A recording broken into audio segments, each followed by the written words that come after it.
Bonjour les runners, bonjour les sportifs, bonjour au petit monde de la course à pied, c'est Seb et comme chaque vendredi, ça me fait énormément plaisir de vous retrouver aujourd'hui pour le 130e épisode du podcast À côté de mes pompes. Épisode qui marque la fin de l'année avec un dernier invité, mais ce ne sera pas le dernier épisode de 2022 puisque la semaine prochaine, je vous donne rendez-vous pour un épisode qui sera consacré au bilan de l'année, aux enseignements sportifs, mais aussi personnels. Et je reviendrai bien évidemment sur ce que je peux considérer comme étant des réussites, mais aussi pour en tirer des enseignements sur des points négatifs que l'on peut qualifier d'échecs, mais on apprend. De toute façon, ça nous fait grandir et ça nous fait avancer. Alors en cette période festive, je ne suis pas un adepte de la traditionnelle coupure. La course à pied fait partie de mon équilibre et j'aurai donc une dernière course, je vous l'ai déjà annoncé, course qui se tiendra le 31 décembre, je vous en parle depuis plusieurs semaines. En passant quelques jours chez ma maman en ce début de semaine, première semaine des vacances, j'ai été repérer le parcours. Donc ce sont des rues, des lieux que je connais puisqu'il s'agit de mon village natal. Alors, suite aux épisodes consacrés au sucre, je reste dans un état de vigilance très active sur ces produits de fête afin de ne pas ressortir début janvier avec quelques kilos de trop. Ces fêtes de fin d'année restent malgré tout des moments festifs, alors il faut savoir se faire plaisir tout en gardant une certaine modération. Alors en cette période de Noël, c'est le moment où traditionnellement nous nous offrons des cadeaux. Je suis pas un adepte, moi, des présents, des choses que l'on peut m'offrir. Si vous avez l'envie et le souhait de vraiment m'offrir quelque chose, ce serait d'aller évaluer donc le podcast sur les différentes plateformes, que ce soit Spotify ou Apple Podcast, et tout simplement d'en parler autour de vous. Vous avez peut-être des cousins, vous avez peut-être des amis que vous allez croiser pendant ces fêtes. Dites-leur que le podcast À côté de mes pompes vous offre de bons moments. Moi, je vous souhaite de passer de très belles fêtes en famille ou avec vos amis. Et puis, je vais vous présenter mon invité du jour que vous connaissez puisqu'il s'agit de Fabrice Kuhn, qui est un habitué du podcast. Vous le connaissez si vous suivez les épisodes semaine après semaine. Pour celles et ceux qui viendraient à prendre le train en marche, Fabrice est un médecin du sport, auteur d'ouvrages sur la nutrition, mais également triathlète. Tout ce qu'il avance dans nos échanges, dans ce qu'il écrit, il le tire avant tout de la science. Il l'a tout simplement lui-même expérimenté et il nous le transmet pour que nous puissions en profiter. Alors, dans cet épisode, Fabrice vient nous présenter Paléophyte, nouvelle édition. Alors cet ouvrage est initialement sorti dans sa première version en 2015, mais il vient juste d'être réédité avec un contenu enrichi et de nouvelles séances. Alors pour Paléophyte, pas besoin de vous doter d'une peau de bête et d'un fémur de mammouth. Paléophyte est tout simplement la méthode d'entraînement inspirée directement des chasseurs-cueilleurs. C'est cette méthode que Fabrice utilise pour s'entraîner. Basée donc sur des vérités scientifiques, vous allez découvrir ce qu'est cet entraînement raisonné en adéquation avec votre organisme et votre rythme de vie, sans dévoiler l'ensemble de l'épisode. Cette méthode repose sur 3 piliers: les séances en endurance, des séances à haute intensité et des séances de musculation. Accessible à tous, vous allez pouvoir améliorer vos performances et réduire le risque de blessure. Mais n'oubliez pas une chose dans votre activité physique quotidienne: amusez-vous et faites-vous plaisir. Ce sera le mot de la fin pour introduire cet épisode. Alors moi, je vous laisse en compagnie de mon dernier invité de l'année 2022, à savoir Fabrice Kuhn, que vous avez entendu à quelques reprises sur le podcast, un de mes experts, pour cet épisode consacré à la méthode d'entraînement dite Paléophyte, Et avec quelques heures d'avance, si vous écoutez le podcast ce vendredi ou ce samedi 24 décembre, je vous souhaite de passer de très belles fêtes de Noël, entourés de vos proches et de vos amis. Et je vous dis à la semaine prochaine pour un nouvel épisode du podcast À côté de mes pompes. Bonne écoute à vous. Bonjour Fabrice, merci de revenir à nouveau sur le podcast. Alors, à l'occasion de la sortie d'une réédition de ton livre Paléophyte, aujourd'hui, je vais te laisser quand même te présenter parce qu'il y a peut-être des auditeurs qui ne te connaissent pas, qui ne savent pas qui tu es et ce que tu fais au quotidien. Et puis on abordera donc cette réédition d'un livre sorti aux éditions Thierry Souccard en 2015 et que tu viens juste de rééditer. Bonjour à toi. Bonjour Sébastien, bonjour tout le monde. Donc on va commencer par les présentations. Donc Fabrice Cuny, je suis médecin du sport. Je suis aussi sportif d'endurance. Ça fait quelques années maintenant que je me suis mis au triathlon, que je me suis mis plutôt au triathlon longue distance d'ailleurs, que je me suis mis à l'ultra trail, que je cours des marathons, que je fais des swimruns, que je fais un petit peu plein de courses d'endurance. Et que je cherche les choses qui m'amusent. Donc j'ai été un petit peu vadrouillé dans toutes les distances dans ces disciplines-là. Côté professionnel, je suis médecin du sport et je m'intéresse particulièrement à la nutrition pour les sports d'endurance. En fait, j'y étais vu initialement pour moi, pour progresser, et maintenant, j'essaie de vous le proposer de façon clair et accessible à tout le monde, ce que j'avais pas trouvé au départ quand moi j'ai voulu me renseigner. Donc c'est comme ça que j'y suis venu. Et puis de la même façon, je suis venu à l'entraînement aussi, où je me suis intéressé à la meilleure façon de s'entraîner pour des gens comme moi, comme toi, des gens amateurs, qui servent d'ailleurs aux élites aussi.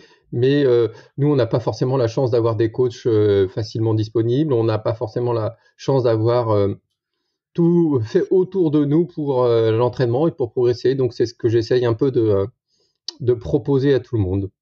Alors, cet entraînement paléo, le paléolithique, si je me plonge dans mes souvenirs de prof d'histoire et d'étudiants, c'est ce qui s'est passé entre moins 3 millions d'années jusqu'à moins 10 000. Alors, comment tu as pu réussir à trouver des témoignages de ces hommes préhistoriques et de leur façon de vivre au quotidien? Parce que c'est ça, être paléo au quotidien, c'est un peu dans l'ADN de paléophyte, à la fois par l'alimentation, mais également par les entraînements que tu proposes. Quelles étaient les grandes lignes de ces hommes paléo?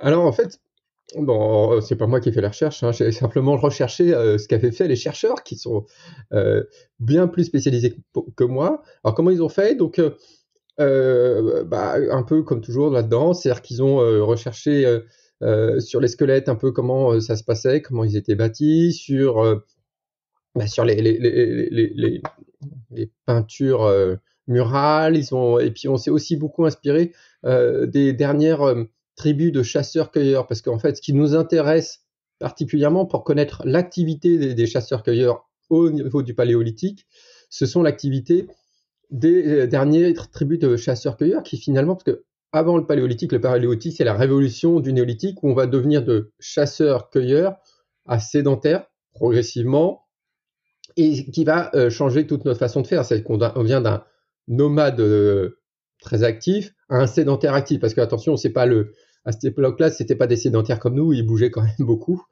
Mais voilà, donc et on s'est focalisé. Il y a même des vidéos qui ont été tournées par des chercheurs sur des tribus de récents chasseurs-cueilleurs, savoir un peu comment ils chassaient. Par exemple, il y a la chasse à l'épuisement. Il y a une vidéo comme ça où on voit une tribu de chasseurs-cueilleurs, enfin une tribu, ils sont 3, chasser un animal en exploitant tout notre potentiel humain. C'est-à-dire que la chasse à l'épuisement, c'est on poursuit un animal en pleine chaleur, en Afrique, en pleine chaleur, parce que l'humain est capable de s'acclimater à la chaleur bien mieux que s'acclimater, on l'est tous, mais est bien capable de faire beaucoup plus d'activité physique à la chaleur que les autres animaux, parce qu'on est capable de transpirer, notamment. ce que les autres animaux ne sont pas capables de faire. Donc, ils ne sont pas capables de faire baisser la température corporelle de leur organisme. Alors, étant leur température corporelle, nous, on peut le faire. Donc, on peut s'exercer avec ça. Et autre chose qui nous permet de faire ça, c'est qu'on est capable de courir en endurance. Et finalement, la plupart des animaux ne sont pas capables de courir en endurance. Ils sont soit plus forts que nous, soit plus rapides, mais quand ils courent soit en sprint, soit ils marchent. Et ils n'ont pas cette allure intermédiaire très économe que nous, humains, avons, cette allure d'endurance qui fait que tout ton podcast, en fait, puisque l'endurance, c'est une spécialité humaine. L'autre spécialité humaine, c'est la polyvalence. Mais ce qui fait que nous sommes vraiment particulièrement, c'est endurant. Alors, faut pas se comparer on peut se comparer aux autres animaux en disant, voilà, le léopard, il est plus rapide que moi, le gorille ou le chimpanzé, on va dire le chimpanzé, par exemple, parce que c'est un des animaux les plus proches de nous, il est bien plus fort que nous. Par contre, il est bien moins endurant que nous. Donc, c'est notre force. Et c'est ce qui nous a permis de survivre à cette époque-là où on était chasseurs-cueilleurs. Et en fait, finalement, l'humanité a été chasseur-cueilleur pendant bien, bien plus longtemps qu'elle n'a été agricultrice ou éleveuse. Et donc, de tout ça, on peut en tirer des bénéfices.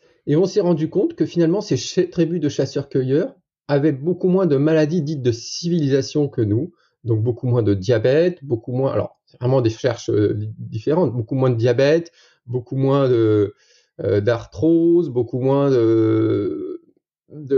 probablement de cancer, moins de maladies cardiovasculaires, et que finalement, ils avaient une espérance de vie assez longue. Simplement, leur mortalité principale était accidentelle et pas de maladie, contrairement à nous. Et qu'une fracture, là-bas, sortait plus difficilement que chez nous. C'est tout ce qui fait la différence. Et donc, paléophyte, c'est l'exploitation de notre potentiel humain de chasseur-cueilleur qui finalement est très peu évolué depuis ces 10 000 dernières années pour devenu plus performant parce que notre organisme a été construit par et pour le mouvement et il doit le rester. En fait, il ne sait vivre que par le mouvement. Et donc, par notre sédentarité, ce potentiel a un petit peu disparu. Donc, à travers ce livre, on va pouvoir le révéler et le mettre un peu plus en lumière. Alors, il y a deux choses. Donc, si tu restes sédentaire, tu te désadaptes de l'effort, ton organisme se désadapte. Or, les adaptations que tu as pour l'effort, pour l'endurance, et les adaptations qui te maintiennent en vie sont les mêmes. D'accord ? Ce qui va faire que tu vas devenir un meilleur sportif. Alors, je ne parle pas des sportifs élites où on est vraiment dans une gamme extrême, mais un sportif comme toi, un sportif comme moi, un sportif comme nos auditeurs, devient meilleur quand son organisme fonctionne mieux, quand il devient plus fonctionnel, quand les muscles fonctionnent de façon plus efficace, quand le métabolisme fonctionne de façon plus efficace. Et en fait, si ton organisme devient plus efficace, ta santé devient meilleure aussi. C'est le même principe pour les deux, et c'est ça qui est super intéressant, c'est que finalement, ton entraînement rend ton organisme plus fonctionnel. On en a déjà discuté tous les deux dans un podcast où on parlait de mieux manger et on parlait d'éliminer le sucre. Et justement, le but, c'était de devenir, on ne calculait pas le calculaire, mais on devenait plus fonctionnel parce que c'est ça qui nous mène vers la santé, c'est ça qui nous mène vers la performance. Et les études scientifiques montrent justement que d'un côté, faire un mode d'entraînement, je parle de l'entraînement de type paléophyte, alors c'est pas identifié comme ça, mais je vais te le décrire après, ou faire un mode d'entraînement de type paléophyte pour l'endurance, les deux sont bénéfiques et les deux profitent à améliorer les performances. Et même les sportifs élites, en fait, alors initialement, quand j'ai imaginé paléophyte, c'est parce que je sortais d'une conférence avec des chercheurs à l'INSEP, donc des chercheurs qui s'occupent de la physiologie de l'entraînement pour améliorer les performances d'athlètes de très haut niveau. Et en fait, il y a un chercheur qui disait que les sportifs d'endurance élite s'entraînaient comme des chasseurs-cueilleurs. En fait, ils avaient le même mélange d'activités. C'est-à-dire qu'un chasseur-cueilleur va avoir beaucoup d'activités d'endurance parce qu'il faut qu'il se déplace pour aller chasser, pour aller cueillir, et qu'il le fait dans un environnement où il n'y a pas de route tracée. Hein, donc tout déplacement est quand même un peu exigeant. qu'il a une part de sprint, parce que il faut finir une chasse, attraper un animal, ou alors il faut pouvoir échapper à un prédateur. Il a une part de force, parce qu'il faut porter un animal une fois qu'on l'a tué, parce qu'il faut arracher des tubercules, parce qu'il faut porter les enfants, parce qu'il faut construire son habitat. Et donc, voilà, il y a un mélange d'activités et une proportion d'activités qui est similaire. Et donc, c'est tout ça qui fait qu'on a construit ce paléophyte. Et sur le côté santé, les études sur la santé confirment que ce mélange d'activités, donc un peu de force, beaucoup d'endurance, un peu de vitesse, c'est-à-dire de la haute intensité, est le mélange optimal pour être en bonne santé. Et donc, en fait, la science de la performance et la science de la santé se regroupent là-dessus et nous font dire que le mieux, c'est de profiter et d'exploiter ce dont nous avons été dotés durant des millénaires et des millénaires, des centaines de millénaires, et qu'on est un peu en train de dévaloriser. La preuve, c'est que la preuve inverse, c'est la sédentarité. En fait, on se rend compte que la sédentarité, qui est finalement le temps passé assis à travailler, à lire, à regarder la télé, à conduire, ce temps passé assis désadapte notre organisme parce qu'il n'a plus de stimulation. Donc si tu restes assis à ton bureau, tu n'as pas de stimulation métabolique, ton organisme n'a pas besoin de beaucoup d'énergie, tes muscles du dos, ils ont pas beaucoup de, ils se laissent faire, ils fondent, entre guillemets. Et donc la sédentarité tue. Et on s'est rendu compte que si tu passes ta journée assis à travailler, donc en faisant quelque chose de pas forcément en regardant la télévision, à terme, tu perds les fonctions de ton organisme et la mortalité tue indépendamment d'autres facteurs de risque comme le tabac, comme le cholestérol, comme le diabète et comme le sport. Et en fait, toutes tes activités sportives, c'est bien, tu bouges, mais tu n'es pas capable, dans la plupart des cas, si tu es sédentaire toute la journée, de compenser cette sédentarité. Et donc, là, c'est vraiment l'extrême inverse, c'est-à-dire que si tu ne bouges pas, si tu passes trop de temps assis, tu te désadaptes, tu deviens moins fonctionnel et ta santé en péril. Mais ça me semble bizarre, toi, Fabrice, de pouvoir associer le côté sportif et sédentaire. Pour moi, quelqu'un qui était sportif était à l'opposé du sédentaire. Et là, de ce que tu dis par rapport à notre mode de vie, le fait d'être en voiture, le fait d'être bien souvent posé devant la télé, ou pour certaines personnes au bureau toute la journée, les deux finalement vont de pair. Pour moi, ça n'allait pas dans ce sens-là. Alors, c'est pas qu'ils vont de pair, mais c'est qu'on a identifié un type de personne qui est le sédentaire actif. Et le problème, c'est que toute cette journée de désadaptation n'est pas compensable entièrement. Et comme je te le disais, la mortalité, toute cause confondue, est liée au temps de sédentarité, indépendamment de ton activité sportive. Mais ton activité sportive va te permettre d'en compenser une part. Et un sédentaire actif aura une mortalité, toute cause confondue, moins importante qu'un sédentaire inactif. Mais oui, il faut faire attention. Alors, la sédentarité, il y a quand même des moyens de contrer ça. C'est-à-dire qu'il faut essayer d'être actif un petit peu toute la journée. Il faut penser à se lever et juste lever une minute, aller grimper un étage. Là, tu pars discrètement, toi, entre deux cours. Si tu vas grimper un étage, tu vas rompre ta sédentarité. Ou toi, je sais que tu es un enseignant qui n'est pas assis. Oui, c'est le cas.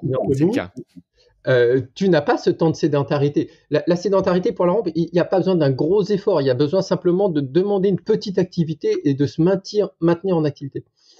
Mais tout ton corps est susceptible de se désadapter et c'est un gros problème actuellement parce que c'est vraiment une raison de nombreuses maladies, c'est que on laisse nos concitoyens se désadapter de l'effort et c'est pour ça qu'après, par exemple, quelqu'un qui n'a jamais couru, qui courait mais qui fait un limbago et qui n'arrive plus à courir, la reprise est très difficile parce que les muscles se désadaptent très vite de l'effort. Et en fait, malheureusement, c'est pas opposé. Donc il faut faire les deux, rompre la sédentarité toute la journée en se levant, en se bougeant, sans faire vraiment quelque chose de particulier. Alors le problème, c'est que c'est mal vu, hein, si tu travailles dans un open space avec plein de gens, si tu te lèves et que tu fais le tour de la table 3 fois, on va te prendre pour quelqu'un de bizarre. Faut réussir à entraîner ses collègues avec soi, ou faut partir discrètement, monter un étage. Et alors, il y a encore plus fort, qui pourrait être pas mal. Des chercheurs ont inventé ce qu'ils appellent des IPA. Donc, c'est HIIPA. C'est High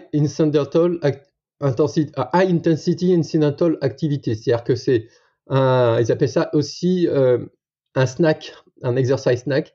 C'est-à-dire que tu vas aller faire une espèce de sprint sur quelques secondes, mais avec ce que tu as autour de toi. Donc, ça peut être en faisant les courses. Tu peux soulever tes courses en les soulevant 15 fois, ou tu peux grimper un étage le plus vite possible.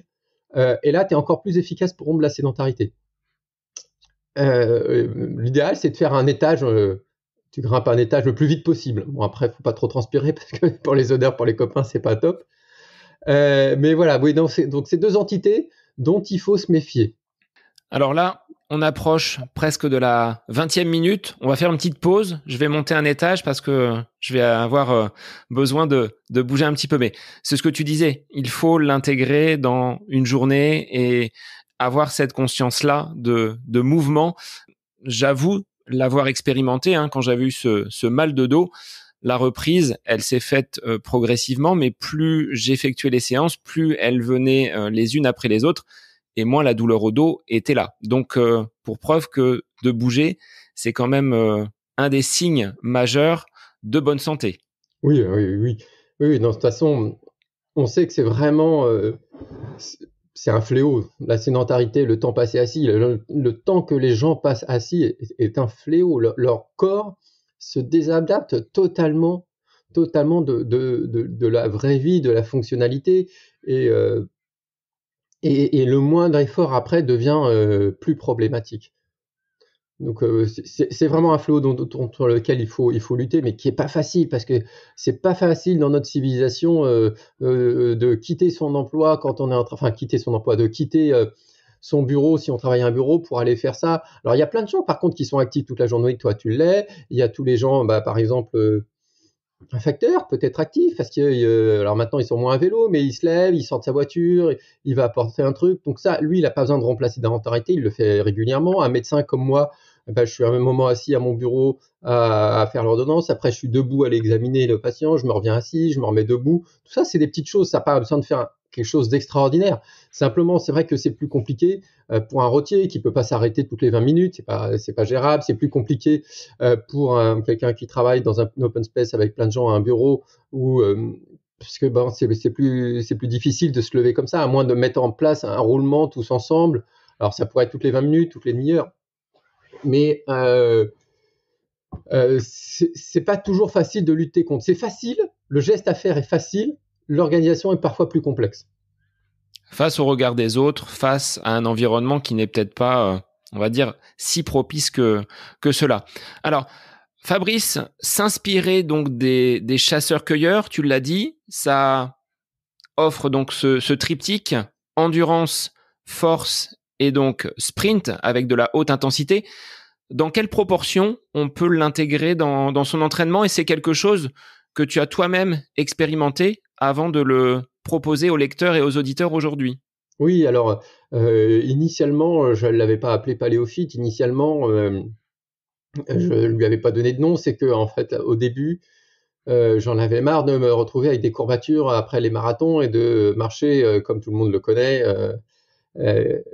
pendant une semaine après un marathon très difficilement. Donc, j'ai commencé à faire de la musculation, des sauts de grenouille, des choses comme ça. Puis je me suis rendu compte que j'avais amélioré mes performances sur marathon. Et puis, j'ai été à cette conférence dont je t'ai parlé à l'INSEP. Et là, finalement, il y a ces chercheurs qui ont mis des mots sur ce que j'avais un peu ressenti. Qui ont mis en évidence vraiment l'impact bénéfique et indispensable des séances de musculation pour le sportif d'endurance, qu'il soit cycliste, nageur, coureur, trailer, triathlète, marcheur athlétique, skieur de fond. Donc en fait, les chercheurs ont mis en évidence vraiment l'importance de faire de la musculation pour améliorer les performances. Et aussi l'importance de savoir mesurer son effort et de savoir partir réellement en endurance et pas trop à haut, enfin pas toujours trop haut. C'est-à-dire que quand tu prends un sportif, alors j'ose pas dire quelconque, mais tout venant, et que tu lui fais courir, et que tu lui demandes de faire de l'endurance, il va souvent courir à une intensité un peu trop élevée, et qui sort de l'endurance, qui est un peu plus au-dessus, parce que finalement il se sent c'est facile, et que si c'est facile, il pense qu'il ne va pas progresser. Or, en endurance pure, on crée des adaptations quand même, et on crée des adaptations qui sont tout à fait profitables. Par contre, si tu cours un petit peu au-dessus, tu sors de cette zone d'endurance, et là, tu vas créer un peu plus de fatigue, sans créer forcément plus d'adaptation.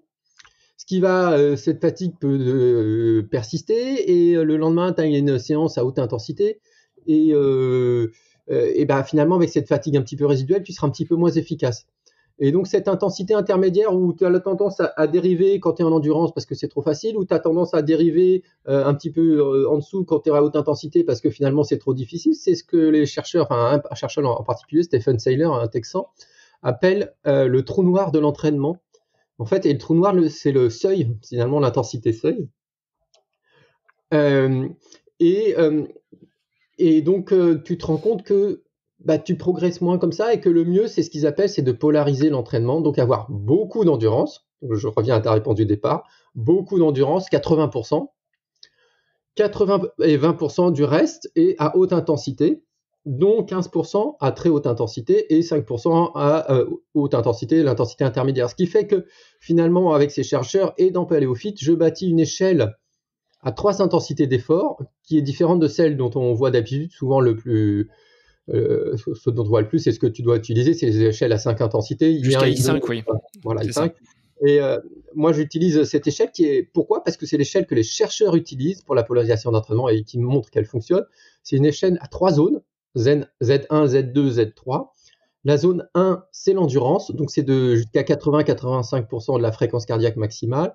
La zone 2, c'est 85% de la fréquence cardiaque maximale jusqu'à 90%, et la zone 3, c'est au-dessus.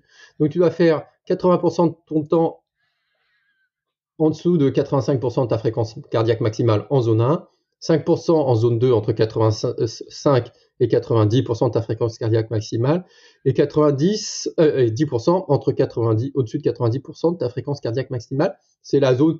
Alors, quand j'ai dit sprint, c'est parce que pour un chasseur-cueilleur, c'est du sprint, mais pour nous, c'est une autre intensité, c'est plus varié, parce que finalement, courir à 90% ou courir à 100% ou à 105, c'est pas du tout, c'est pas la même chose. Donc, ça a une vaste plage, mais qui permet de recentrer. Et donc ça, c'est ce qu'on appelle la polarisation de l'entraînement, qui a montré son efficacité chez les chasseurs-cueilleurs, parce que c'est ce qu'ils faisaient finalement, et qui a montré son efficacité pour notre santé et pour nos performances.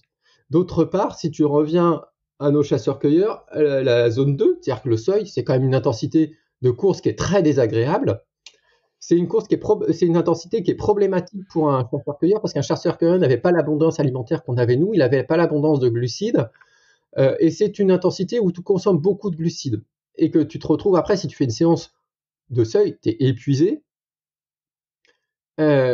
Pour nous, c'est pas un problème, tu rentres à la maison, tu te reposes et ça, mais un chasseur-cueilleur, quand il faisait une chasse, si à la fin il était épuisé et qu'il y avait un prédateur, ça pouvait devenir problématique pour lui. Il fallait qu'il ait encore de quoi accélérer, et s'il avait trop usé, il pouvait pas. Et c'est peut-être pour ça que cette intensité est si désagréable à l'entraînement. Parce que c'était peut-être un mode de survie, en fait. Donc voilà, ça c'est la répartition des intensités d'effort. Et j'utilise la fréquence cardiaque maximale théorique, donc il faut la mesurer réellement. Et j'utilise pas la formule de Karvonen avec la fréquence cardiaque de repos, la fréquence cardiaque de réserve, parce que dans les études scientifiques, c'est pas ce qu'on utilise. Dans les études scientifiques, on utilise la vraie fréquence cardiaque maximale. Et moi, me suis basé sur les études scientifiques pour construire le modèle. Est-ce qu'on doit obligatoirement utiliser le cardio-fréquence-mètre, ou est-ce qu'à la sensation, ces zones Z1, Z2, Z3, on peut quand même les définir sans être tributaire de ces outils connectés ? Alors, c'est pas toujours facile. C'est pas toujours facile parce que, comme je te disais, la zone 1, elle est facile. Tu peux avoir tendance à dériver en zone 2 assez facilement.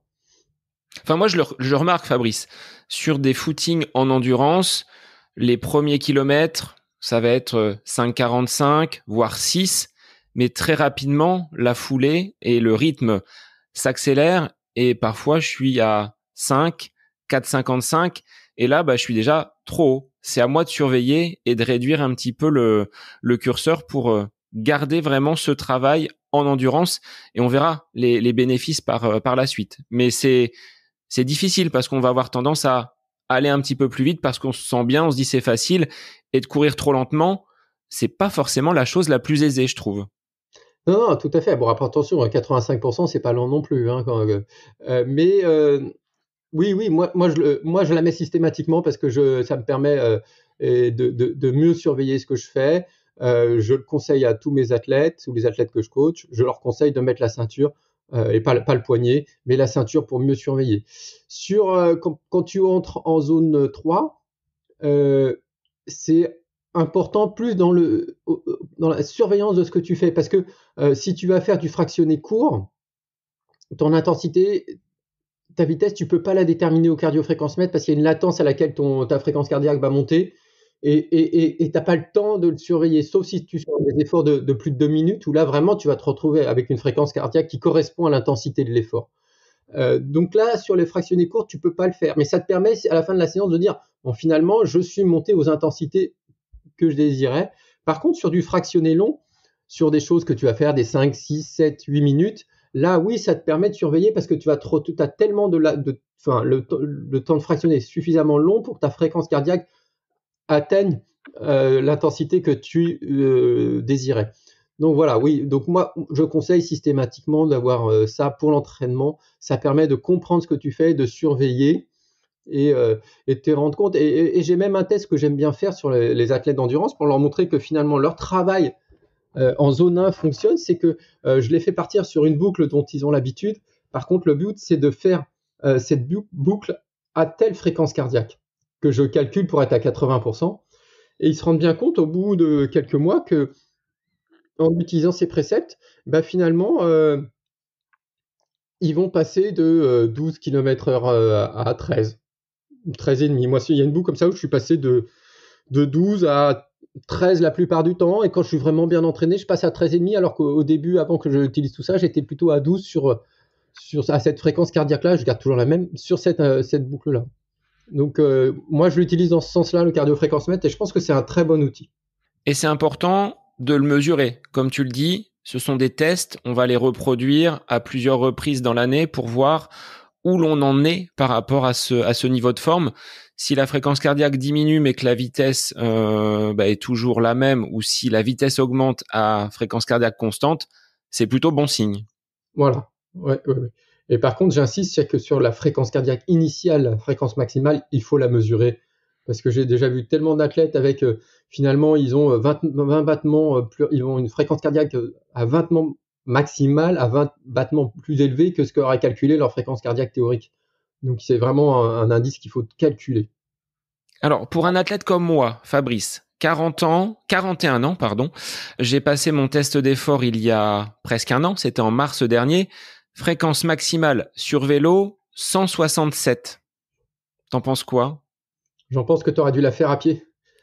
Parce que tu n'es pas un cycliste et un coureur.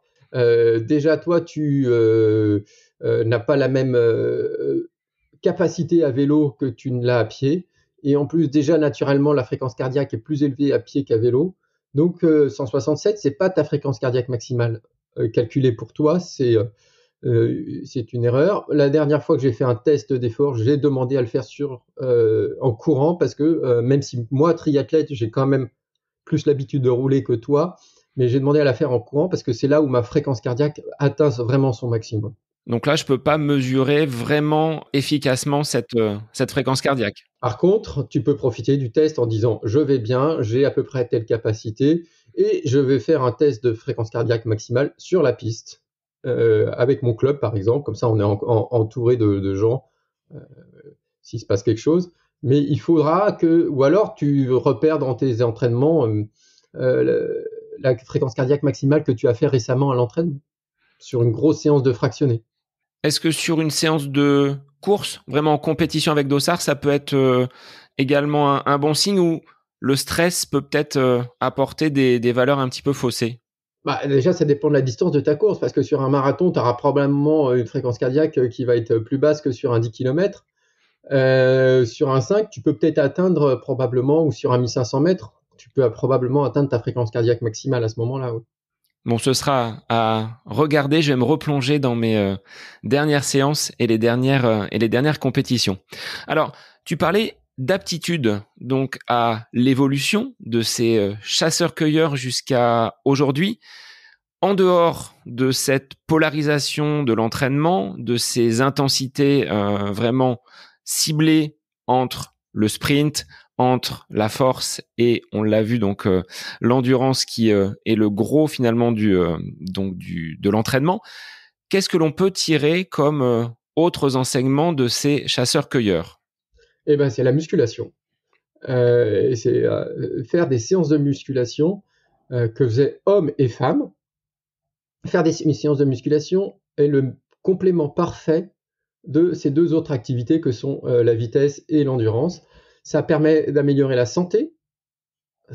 Pourquoi la santé? Parce qu'on va avoir une masse musculaire plus importante, parce qu'on va avoir des os un peu en meilleure santé. C'est vraiment le bon complément. Et sur les performances, c'est indispensable pour tous les sportifs d'endurance. Tous les grands sportifs d'endurance font de la musculation. Vous ne le voyez pas sur leur Strava, mais ils en font. Même des gens qui vous paraissent fins, ils font de la musculation. Pourquoi la musculation est-elle utile? C'est parce qu'en fait, moi j'avais commencé initialement contre les courbatures, et ça se confirme, contre les courbatures, c'est formidable. Mais il n'y a pas que les courbatures, il y a aussi, ça va améliorer l'économie de course. L'économie de course, c'est l'énergie que tu dépenses pour courir 1 kilomètre. Tu vas la diminuer parce que ton geste va devenir plus fluide, plus efficace, et donc tu vas dépenser moins d'énergie pour courir un 10 km que tu ne le faisais avant de faire de la musculation. Et ça te permet aussi de mieux résister à la fatigue. En fait, les études montrent que il y a pas mal d'études qui ont été faites de ça, donc ça améliore l'énergie de course. Il y a une étude qui a été faite sur des triathlètes que tu faisais faire un programme de musculation versus un autre groupe qui faisait pas le programme de musculation, mais ils faisaient le même entraînement. Et on les a testés après avec une simulation de triathlon courte distance, donc on avait enlevé la natation, donc ils avaient 42 km de vélo. Et derrière, ils avaient un 10 km à courir sur la piste. Et en fait, ceux qui avaient fait le programme de musculation ont terminé plus vite le 10 km que ceux qui ne l'avaient pas fait. Et surtout, ils ont terminé le 10 km en ne ralentissant pas, alors que les autres ralentissaient à la fin. Et ça, c'est ce que je constate moi dans mes performances. C'est que maintenant, je ralentis beaucoup moins que les autres, soit sur un ultra trail, parce que finalement, j'ai pas de courbature, j'ai moins mal aux jambes, je suis plus efficace. Donc sur un ultra trail, je termine moins lentement que les autres et je gagne des places à la fin. Soit sur un triathlon comme un Ironman ou sur le marathon, je ralentis moins que les autres et j'arrive à maintenir mon allure du début à la fin, et ça fait une vraie différence. Et en plus, le lendemain, j'ai pas de couverture, ce qui est quand même particulièrement agréable. Donc ça, c'est les avantages de la musculation. Alors, c'est vrai que ça en fait fuir certains. Quand on fait de l'endurance, en général, on n'a pas envie de faire de musculation. On a envie d'aller courir dehors et pas trop se retrouver dans une salle de musculation. Mais on a des alternatives au poids de corps, des choses qu'on peut faire dehors. C'est les séances mixtes que je propose, où on va aller courir, on s'arrête, on fait un peu de musculation, on va recourir, on s'arrête, on fait un peu de musculation, ce qui rend assez ludique, surtout si on le fait en groupe. On imagine des petits blocs de musculation de 5 minutes, on court 5 minutes, un petit bloc de 3 minutes, et en groupe, ça passe assez bien. Et donc, il faut quand même réussir à faire cette musculation qui apporte un bénéfice, et qui, contrairement à ce qu'on croit, ne va pas faire prendre de poids, parce que souvent, le sportif d'endurance dit « Oh là là, moi je veux pas prendre de poids ». Alors, en fait, quand on fait de la musculation, ça va passer par des signaux. On va déclencher des stress à notre organisme, qui va activer des signaux, et ce qui va enclencher des cascades adaptatives qui vont nous rendre plus forts. Or, c'est une partie de ces cascades adaptatives, un nœud qui est une protéine qui s'appelle mTOR, elle est bloquée par la baisse du glycogène qu'on fait lorsqu'on fait un effort d'endurance. Donc finalement, les deux sont opposés dans le sens où faire de l'endurance va empêcher la prise de masse musculaire, mais ça va pas empêcher la prise de force, parce que c'est deux choses différentes. Donc on va limiter la prise de masse musculaire. Alors si vous partez de très loin, vous allez quand même prendre un peu de muscle, mais ce muscle il sera profitable et finalement on aura un petit peu de poids supérieur, mais on sera bien mieux et un peu plus performant. Donc finalement on s'y retrouve. Donc faut pas avoir peur de ça. Surtout qu'on va pas partir pour des séances de 1 heure de musculation 3 fois par semaine. Le but c'est pas d'être bodybuilder, le but c'est d'être plus fort. Donc voilà, donc ça c'est la troisième chose de PaléoFit qui est vraiment importante, c'est faire de la musculation au moins 2 fois par semaine, et je dirais au moins 2 fois 20 minutes par semaine, on a déjà un bénéfice, et pas besoin d'aller dans une salle, on peut faire ça au poids de corps. Bien sûr, pour des élites qui sont très forts, la salle est un petit peu plus, avec des charges lourdes, c'est un petit peu plus efficace, mais nous, au poids de corps, on arrive à faire des choses formidables. Et en plus, au poids de corps, on cherche à ne pas isoler un muscle. On ne va pas renforcer juste le biceps, ça sert à rien. On ne va pas renforcer juste le quadriceps. On va le renforcer dans des situations qui sont proches de notre activité d'endurance. Donc des mouvements qui sont polyarticulaires, polymusculaires et qui sont fonctionnels, qui nous rapprochent de ce qu'on veut faire.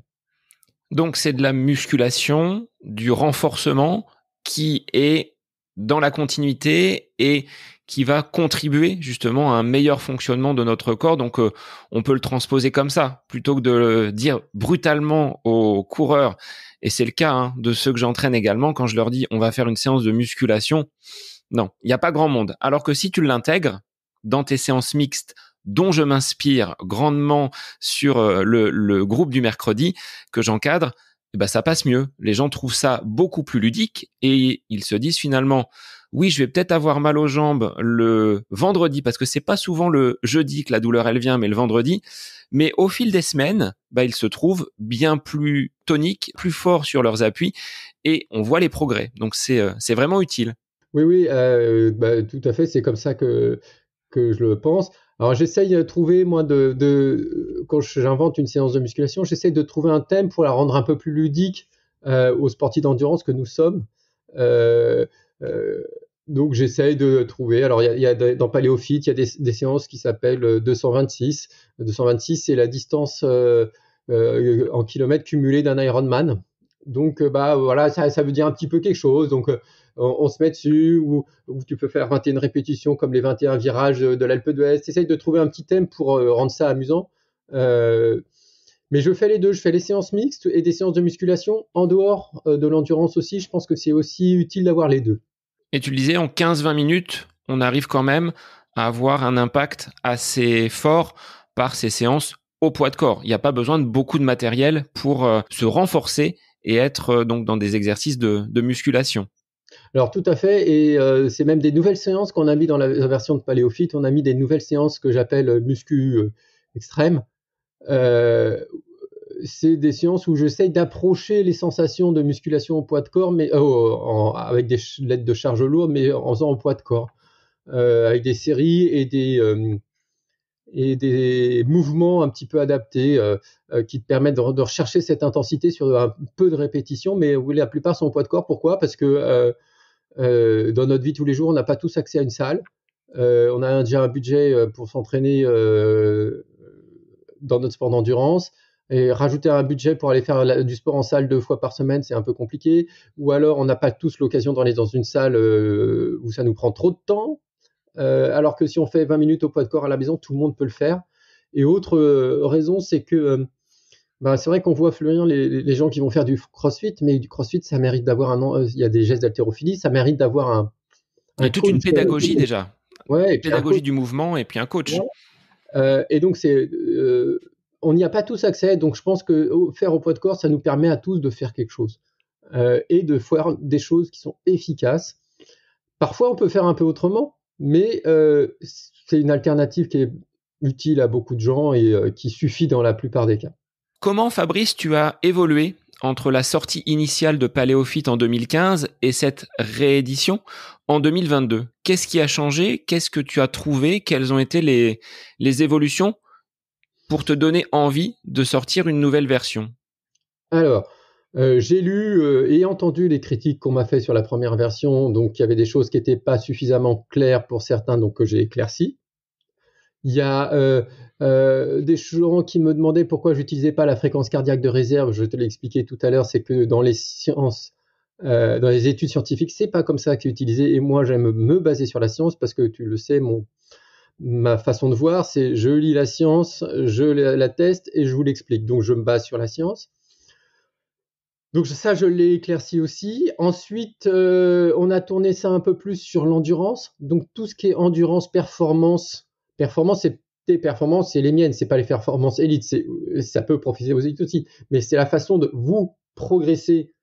Je l'ai bien élargi en passant par plein de nouvelles études. Il y a je crois que la première version était sortie en 2015, donc il y a 7 ans. Entre 7 ans, il y a plein de sorties, de nouvelles études qui sont sorties, que j'ai lues, que j'ai exploitées. Donc tous ces points que j'ai éclaircis, je crois qu'il y a vraiment un grand nombre de pages en plus sur la performance, comment mieux exploiter tout ça.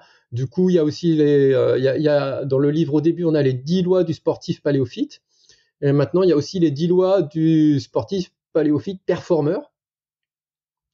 J'ai ajouté aussi une vingtaine de nouvelles séances d'entraînement, dont je te parlais, les séances muscu à haute intensité. Là. J'ai ajouté des nouvelles séances de fractionnés, que je sais que tu en as testé certaines, mais des nouvelles séances qui ont été issues de la recherche, notamment de la recherche norvégienne, avec des séances qui ont été testées en laboratoire, testées à l'entraînement et qui ont prouvé leur efficacité. Et puis voilà, à peu près. Donc pas mal de nouvelles séances, des élargissements sur la performance, des corrections et des approfondissements et des explications sur la façon de voir. Donc voilà pourquoi j'ai fait ça, parce que finalement, entre-temps, la recherche a continué. Et donc il n'y a pas de raison que vous en profitiez pas. Moi j'en profite et il n'y a pas de raison que vous en profitiez pas. Tu évoquais ces 10 lois, ces 10 règles du coureur paléo. J'en ai une là sous les yeux. Le fait d'avoir les orteils libres et de se déplacer comme le chasseur-cueilleur, relativement pieds nus. Quels seraient les bienfaits de cette absence de chaussures pour nos pieds? Alors, il y a deux choses, c'est que, enfin, deux choses plus que ça d'ailleurs. Première chose, tu vas renforcer les muscles de tes pieds parce que tu vas quitter tes semelles qui t'empêchent tes muscles d'amortir, donc tu vas les refaire retravailler, ce qui est bon pour toi, ce qui est bon pour ton pied, ce qui est bon pour la forme de ton pied et ce qui est bon pour tes performances parce que quand tu cours, tu as besoin de pieds qui soient à la fois capables d'amortir les chocs et à la fois capables de retransmettre de l'énergie. Ensuite, il y a une autre chose que j'aime bien, c'est que ça va toi permettre de ressentir ce qui se passe, de ressentir le sol, de retrouver tes capteurs, de ressentir un peu que tes sensations au sol, le retour. Moi, je me rends compte que si je cours avec des semelles, j'ai horreur de courir avec des semelles trop épaisses parce que je n'ai plus cette sensation du pied qui travaille, du pied, de savoir ce qui se passe en dessous de moi et je perds mes repères. C'est comme un bon nageur qui sent l'eau, qui sent ses appuis, qui sent ce que ça donne. Sur le pied, quand tu as l'habitude de travailler avec des semelles pas trop épaisses, tu ressens ça, que tu perds. Moi, j'avais déjà couru avec des Hoka, je sens plus rien, je suis perdu, ça va pas. Donc il y a ça que tu peux retrouver. Et il y a une autre chose, c'est que moi j'aime beaucoup courir pieds nus, notamment quand je suis en compétition dans mes chaussures, où je mets pas de chaussettes parce qu'en triathlon, s'il fait très chaud, tu peux être mouillé. Si tes chaussettes sont mouillées, c'est un coup à avoir des ampoules. Des chaussures un peu très fines, enfin fines, avec un revêtement fin permet d'évacuer plus vite la chaleur, enfin l'eau, donc d'avoir moins les pieds mouillés, moins faire floc-floc. Donc j'aime bien me préparer toute l'année à courir sans chaussettes dans mes chaussures aussi, et ça me permet d'éviter un peu les ampoules aussi, parce que mes pieds sont habitués à ça, et c'est vrai qu'il m'arrive de faire des marathons sans chaussettes, avec des chaussures mais sans chaussettes. Et donc tout ça, ça te permet finalement de faire un petit peu ça, de te rendre compte. Et puis il y a l'autre chose, c'est que si tu as des chaussures trop étroites, ça déforme tes orteils, et que tes orteils, ils ont besoin de place, hein. Ils ont besoin quand tu appuies, de s'écarter un peu, ils ont besoin de mobilité. Est-ce que c'est au quotidien de marcher pieds nus à la maison. Donc là, on va baisser le son pour les enfants parce qu'on ne pourra pas leur dire mettez vos chaussons, c'est important, vous n'allez pas avoir froid aux pieds. Ça, on le met de côté. Ou est-ce que c'est vraiment sur des séances, tu le disais, au moment où les pelouses sont belles et un peu moins grasses qu'à cette période de l'hiver, d'avoir un petit temps plutôt en amont, plutôt à la fin de séance pour exercer son pied à la liberté avec ce contact avec la pelouse et le sol? Alors moi, je le fais au quotidien. Pas forcément toute la journée, effectivement pas forcément tout l'hiver parce que s'il fait un peu froid, mais je marche à la maison dès que possible pieds nus. Même dehors l'été dans le jardin, j'essaye d'être pieds nus. J'essaye d'être pieds nus quand je suis en vacances. Il m'arrive souvent de marcher un peu pieds nus, pas dans la rue, mais sur des allées, des choses comme ça. Courir avec, moi je trouve que c'est un peu plus délicat, mais il y a plein de gens qui le font sans problème. Par contre, si tu veux l'utiliser toi à l'entraînement, je conseille de le faire plutôt à l'échauffement euh, et, euh, et de courir, mais pas forcément très longtemps, mais de pas le faire avec une pré-fatigue pour que vraiment ton appui soit pas détérioré, parce que la plupart de nous, on n'a plus l'habitude de courir pieds nus. Euh, donc voilà, alors la semaine dernière, j'ai couru 1 kilomètre sur le tapis pieds nus. Et puis 2 jours après, enfin 3 jours, j'ai couru 2 kilomètres dehors, mais avec des chaussures ultra minimalistes. Pas des Five Finger, mais autant de semelles, quoi. Parce que j'aime bien cette sensation, mais c'est vrai que je ne vais pas aller au-delà de ça, parce que nos pieds ont été déshabitués. Il faut vraiment, c'est possible, mais il faut vraiment prendre du temps. Donc y aller avec une grande progressivité.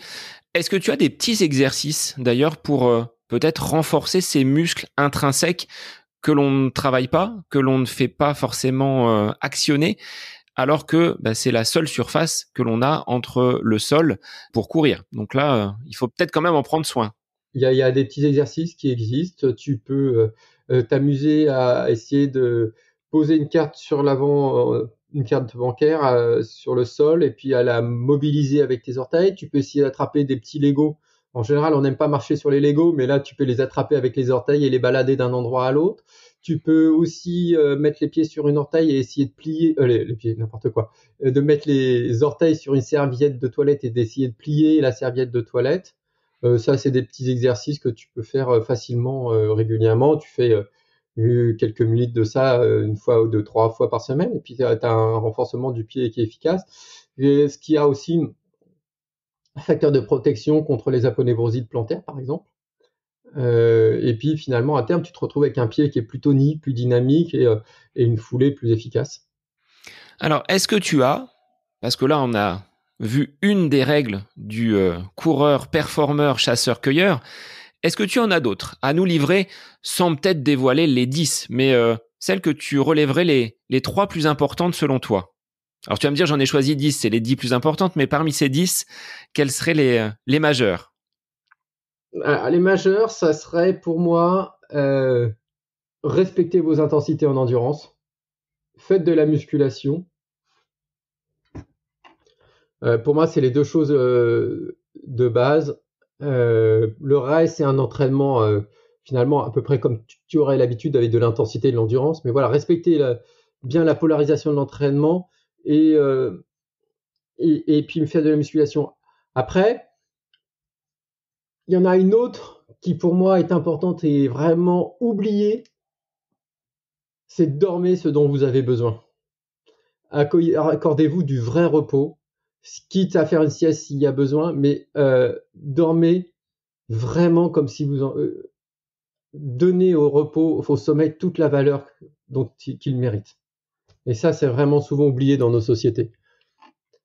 Pour moi, c'est peut-être l'autre plus importante derrière. Et après, je dirais, amusez-vous. Amusez-vous, parce que le sport, c'est fait pour s'amuser. Et que en s'amusant, en surprenant, c'est vrai que moi, il m'arrive à faire, comme toi, tu as ton groupe de travail, ton groupe d'entraînement. Moi, quand je m'entraîne avec les amis, parfois, il nous arrive de faire une sortie un petit peu différente où on va faire des sprints en plus. On va faire un sprint de 10 secondes ou jusqu'à tel arbre. Mais c'en est un qui décide, chacun son tour, quand tu veux, mais sans prévenir. Tu dis, là, on sprint. Et en fait, notre organisme, c'était comme pour échapper à un prédateur. Et ça, la surprise, parfois, c'est intéressant pour s'amuser, mais aussi pour l'organisme. Donc voilà, c'est des choses comme ça que je mets en route. Mais ça peut aussi être, tu peux aussi sprinter en disant, euh, tu cours et puis tiens à Starbra on fait 10 pompes et puis on fait 10 pompes et puis on part sprinter 5 secondes. Des choses comme ça qui rendent ludique aussi la musculation. Et ça, c'est ce que les coureurs apprécient, entre guillemets, d'être un petit peu brusqués dans leurs habitudes et dans leurs certitudes.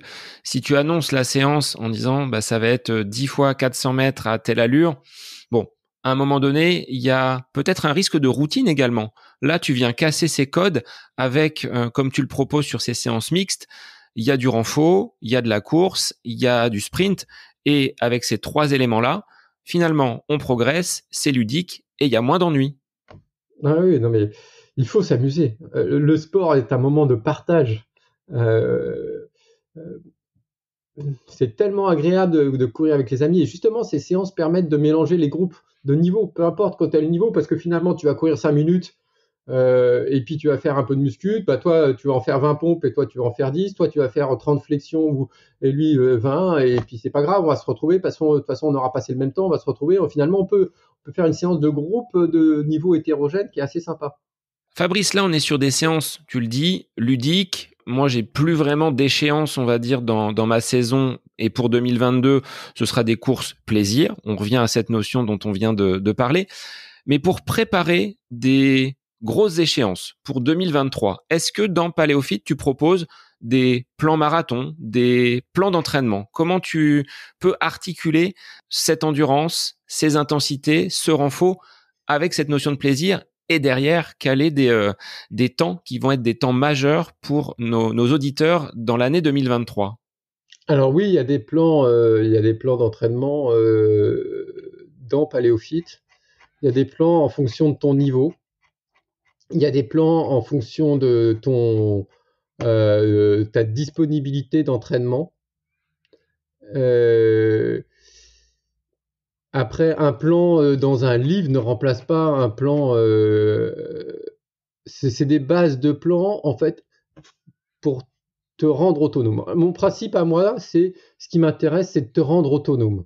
C'est que toi, tu arrives à pouvoir adapter les choses à toi. Donc là, il y a des trames de plans, oui, qui te permettent de t'entraîner 3, 4, 5 fois par semaine en fonction du temps que tu as disponible, qui te montrent comment enchaîner des séances euh, et qui peuvent te permettre de progresser si tu pars de pas de programmation d'entraînement.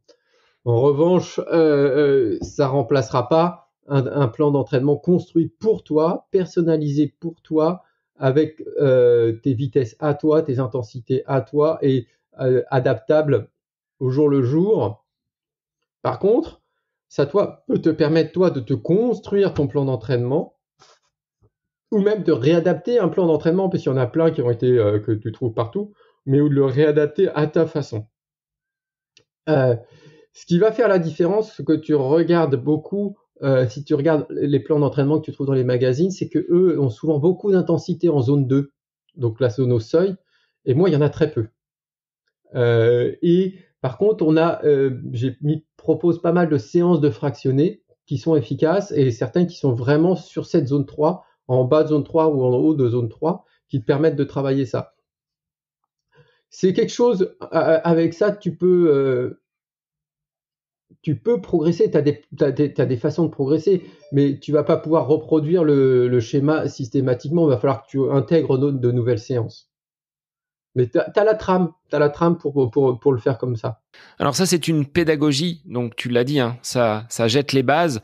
Ensuite, à chacun donc de composer, déjà en fonction de ses disponibilités, mais sur une semaine type, tu l'orchestrerais comment? Avec l'endurance, le renfort pour avoir un petit peu de force et le sprint.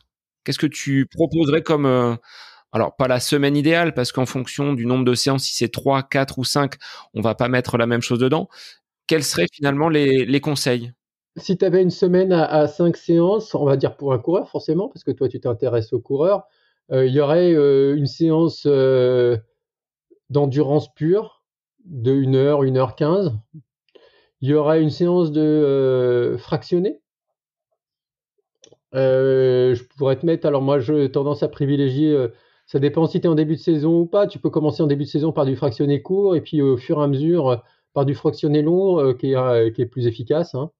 Tu pourrais imaginer une séance qui pourrait être par exemple 300 mètres pour quelqu'un qui a une VMA autour de 17-18, 300 mètres à VMA, 300 mètres à 85%, 200 mètres à VMA, 200 mètres à 85%, 100 mètres à VMA, 100 mètres à 85%, que ça fait un bloc de à peu près 5 minutes que tu reproduis 3 ou 4 fois, avec 3 minutes de récup entre les deux.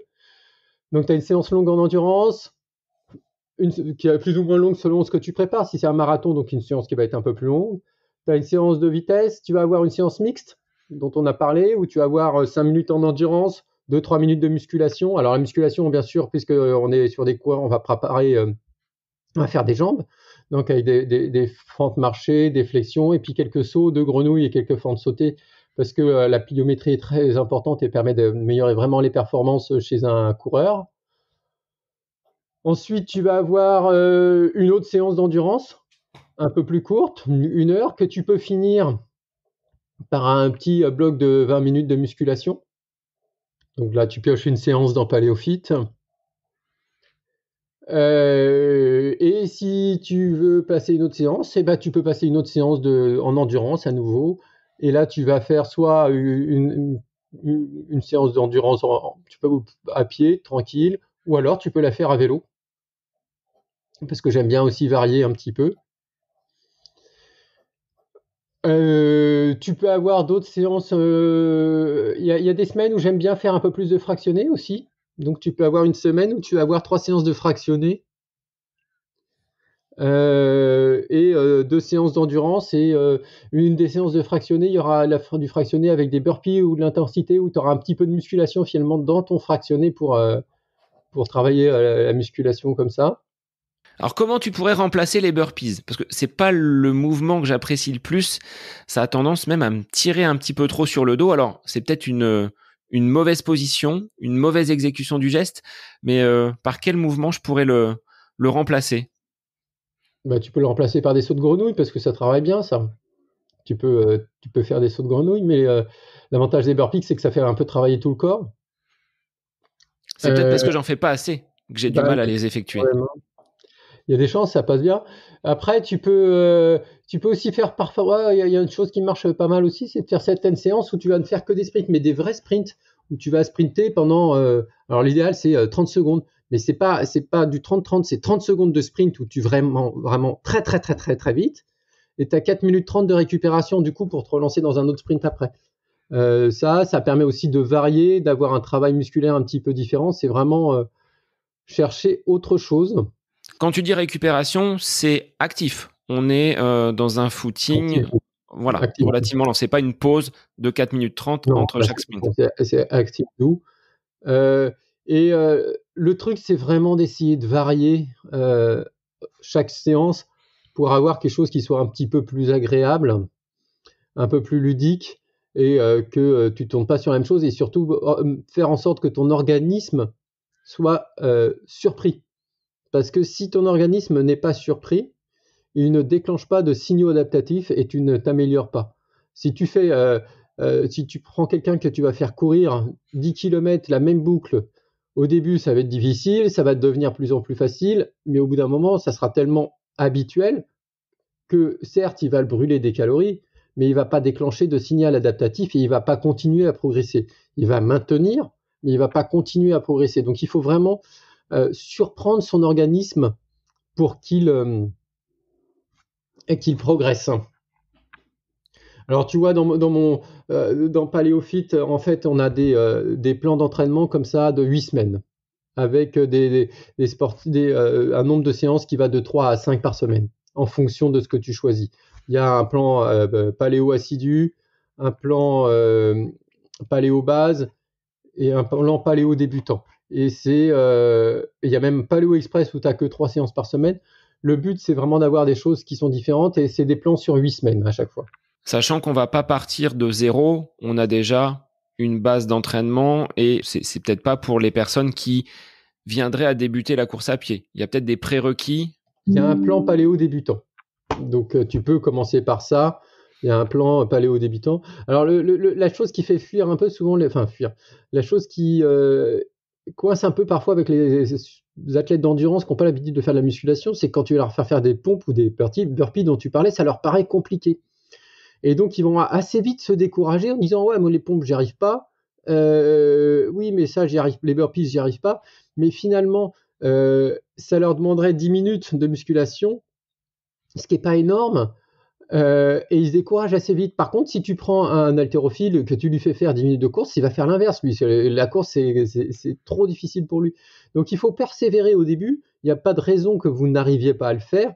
Simplement, oui, c'est compliqué pour vous parce que vous ne savez pas le faire, parce que vous n'êtes pas adapté à ça. Mais comme tout, ça vient naturellement. Comme un enfant, si tu lui demandes d'écrire au début, bah, il va se décourager très vite parce que c'est trop dur au départ et qu'il faut respecter la progressivité. Donc, c'est la même chose. Bah, peut-être que vous n'êtes capable de faire que 5 pompes à genoux, bah, vous faites 5 pompes à genoux, puis après vous en ferez 10, et puis quand vous en ferez 20, bah, vous essaierez d'en faire 2 qui seront des pompes normales, et au fur et à mesure, ça vient. Mais par contre, c'est vrai qu'on a tendance à se décourager facilement, et il faudrait penser à l'inverse, penser à l'haltérophile qui doit courir. Pour lui, courir, c'est une torture, alors que pour vous, c'est facile, donc pensez à l'inverse. Est-ce que tu as intégré à l'intérieur de Paléophyte, parce que tu as écrit d'autres ouvrages consacrés à l'alimentation, quelques recommandations de cette nourriture du chasseur-cueilleur? Est-ce qu'il y a des petits préceptes que l'on peut, on va dire, picorer dans Paléophyte nouvelle édition?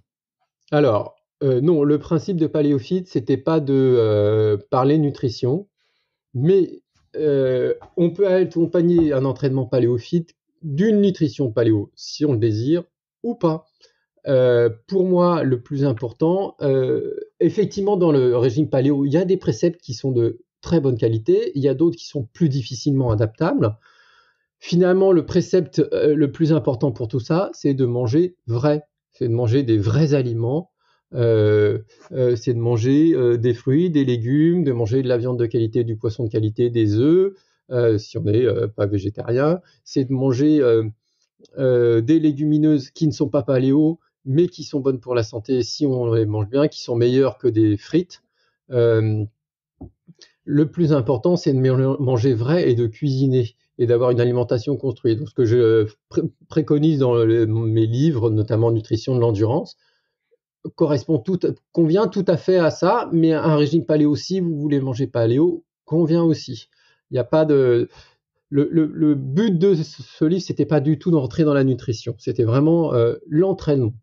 Alors Fabrice, moi je te remercie pour tes explications claires, parce que c'est ta méthodologie, hein. Tu pars de la science, tu testes et ensuite tu nous l'expliques avec tes mots. C'est simple, c'est compréhensible. Je te laisse faire un petit résumé en quelques phrases de ce qu'est Paléophyte pour les auditeurs qui voudront justement mettre en pratique et se précipiter sur ce livre, la réédition aux éditions Thierry Soucard, donc Paléophyte, qui vient juste de sortir.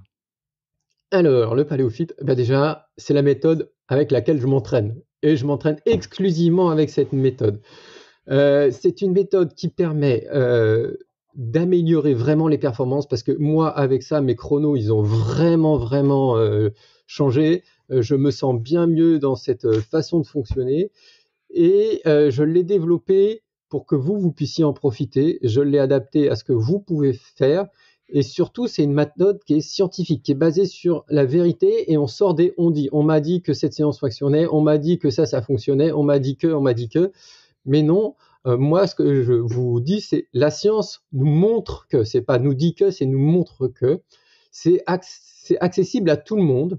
Certes, au début, il y a des petites adaptations à faire. Certes, il y a des moments où c'est plus ou moins difficile, mais comme tout entraînement, et surtout, c'est fait sur la façon dont vous fonctionnez, dont votre organisme fonctionne, et on respecte ça, et c'est ça qui nous permet d'être meilleurs.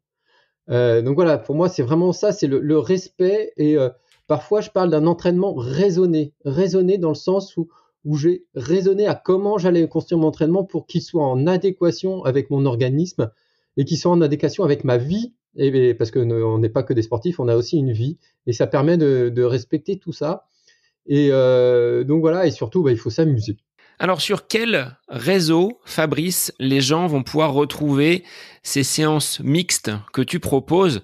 On conseille aux gens déjà d'acheter le livre Paléophyte. Ils trouveront toute la méthodologie et ses nombreuses séances, mais tu en mets d'autres et il y en a quand même une bonne quantité. Alors je te laisse nous indiquer à quel endroit on peut les trouver. Alors, je mets quelques séances sur ma page Facebook auteur, donc c'est Fabrice Kuhn, Kuhn en majuscule. Je les mets aussi sur Instagram. Alors c'est vrai que là j'avais camé un peu le jeu parce que j'écris beaucoup, donc j'ai pas beaucoup le temps. Ça prend du temps de faire les séances de musculation. Je l'ai fait pour moi. Je pense que je vais essayer d'en remettre quelques-unes. Mais en général, c'est les séances de musculation que je fais pour moi, que je retransmets après pour vous. Et puis voilà. Puis on peut me retrouver sur les podcasts que j'ai fait avec toi, puis quelques autres. Voilà, à peu près, on peut trouver ce que je fais. Eh bien, merci Fabrice. Encore un excellent épisode aujourd'hui, très pratique. C'est-à-dire que là, vous allez vraiment pouvoir appliquer ces conseils dispensés par le doc Fabrice, enfin qui est pas seulement que doc, hein. C'est un expert donc de l'entraînement et qui a expérimenté toutes ces séances. Donc, encore un grand merci à toi, Fabrice. Merci pour ton invitation, merci pour l'échange. Et pour les auditeurs, je vous invite à aller tester ces séances et je vous dis à la semaine prochaine pour un nouvel épisode du podcast À côté de mes pompes. Bonne semaine à vous.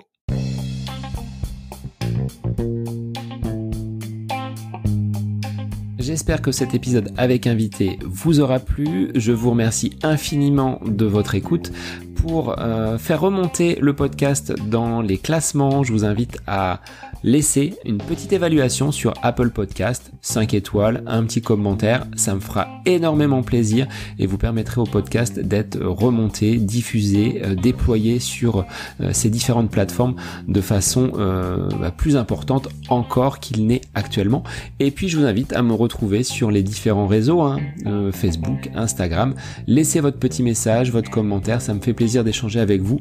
Si vous avez des questions, si vous voulez échanger sur quelconque sujet en lien avec la course à pied, mais pas que, parce que le sport c'est une philosophie de vie et c'est une passion qui nous anime de façon commune, donc n'hésitez pas à venir échanger avec moi. Sur ce, je vous souhaite une bonne fin de semaine, un bon week-end et je vous dis à la semaine prochaine pour un nouvel épisode du podcast À côté de mes pompes.